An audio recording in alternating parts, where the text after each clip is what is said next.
Sir అంటే జగన్మోహన్ రెడ్డి గారు చాలా పథకాలు పెట్టారని చెప్పేసి అన్నారు కదా, మరి ఇంకా ఏం చేస్తే అధికారంలోకి వస్తారని అనుకుంటున్నారు సార్ మీరు? విషయం ఏంటంటే అండి,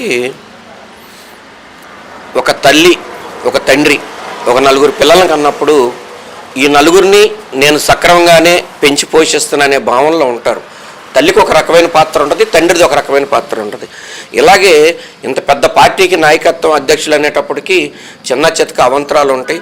సరే, వారు జగన్మోహన్ రెడ్డి గారు ఎన్నుకున్న దాంట్లో నేను శాస్త్రంది 100% కరెక్ట్ అనేది నేను కూడా విశ్వసిస్తున్నాను ఆయన చేసిన దాంట్లో. కాకపోతే ఏంటంటే అది ఇందాక నేను చెప్పినట్లు ఇది ఆయన ఒక రకమైనటువంటి మనం ఎక్కువ కాలం పరిపాలిస్తూ ఈ రాష్ట్రాన్ని ఆర్థికాభివృద్ధి ఒక పక్కన చేస్తూ ఇంకొక పక్క సంక్షేమ పథకాలను అందిస్తూ రాష్ట్రాన్ని ముందుకు కొనసాగిద్దామనే ఒక దీర్ఘమైన ఆలోచన చేయటం అదే తప్పు. ఎందుకంటే అవతలోళ్ళు ఏ రోజుకి ఆ రోజు చూసుకుందాం, ఇవాళ వండుకు తింటే వాళ్ళు ఉన్నాడితో రేపు ఏంటి అనేది రేపు చూద్దాం తెల్లారిన తర్వాత అని వాళ్ళ ఆలోచనతో వెళ్ళారు. ఆ సూపర్ 6 అనేది పెట్టారు. దాంతో జనం అబ్బో జగన్మోహన్ రెడ్డి గారు మనకు పల్లవనే కదా, మేమైతే అక్కడ మటన్ బిర్యానీ చికెన్ బిర్యానీ తినొచ్చు అని ఆశపడ్డారు.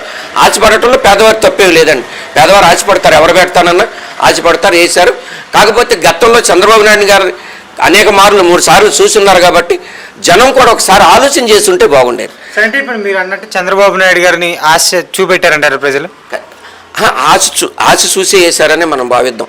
మనకు తెలియనాటి మీద మనం ఇప్పుడు ఈవీఎంలని అయ్యని ఇవన్నీ మనం మాట్లాడుకోవటం అది కొంచెం హాస్యాస్పదంగా ఉంటుంది, కానీ చూశారనే భావిద్దాం.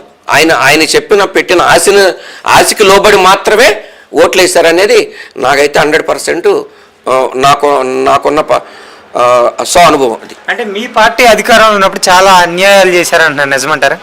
అసలు ఇప్పుడు 6 నెలలైంది గవర్నమెంట్ వచ్చి, 6 నెలల్లో అనేక విచారణలు వేశారు, అనేక మందిని కేసులు పెట్టి తీసుకెళ్లారు, స్టేషన్కి జైలుకి పంపించారు.